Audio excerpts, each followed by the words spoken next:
rapidement présenter la grille, mais qui a été développée du coup par le CGDD et Amorce.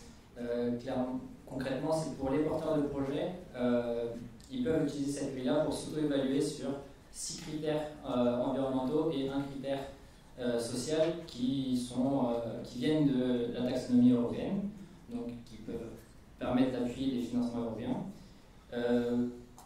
Donc ils sont guidés à travers des questions évaluatives et également des critères d'appréciation pour essayer de faire émerger des questionnements et améliorer les projets pour l'environnement.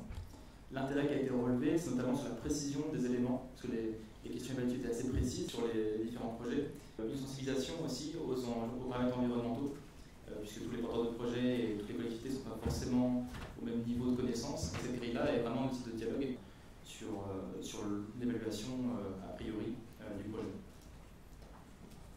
Sur les limites que les utilisateurs ont pu percevoir durant l'atelier, il y en avait un, qui était le lien entre les critères, les questions évaluatives et les critères d'appréciation de ces mêmes questions-là, qui étaient du coup trop denses et qu'on pourra du coup a posteriori alléger.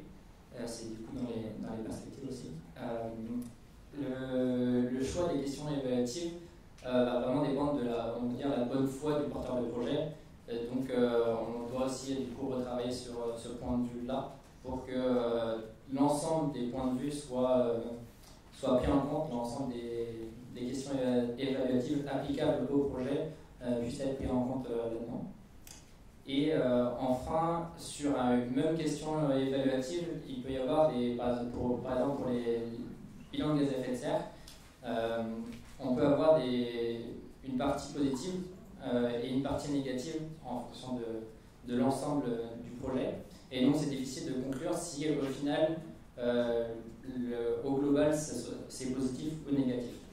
Donc il y a quand même, donc ce qui est recommandé, c'est de plutôt alerter sur des points de vigilance, là où il va y avoir du négatif et là où il va y avoir du positif, pour qu'après chacun puisse attribuer une note en lien là-dessus. Donc en perspective, on avait deux. Le fait que dans la construction de cette grille, on ait dès le départ un dialogue entre les différentes parties prenantes, entre le porteur de projet et les autres acteurs, pour vraiment construire cette acculturation commune sur les différents objectifs environnementaux. Et enfin, il y avait la question des exemples portés dans la grille. Donc des fois, des instituts qui ne sont pas forcément extrêmement clairs, des questions parfois un peu très précises ou compliquées d'avoir une visibilité sur ce que ça veut dire au final. Et donc peut-être le besoin de mettre des exemples pour montrer un peu comment on peut traiter des projets à travers cette grille-là. Un peu comme ça pouvait exister, je crois, aussi à l'origine, fait par les services de l'État, des propositions de projets lues au travers de la grille et qui montrent un petit peu comment, de manière un peu pédagogique, comment mener le projet.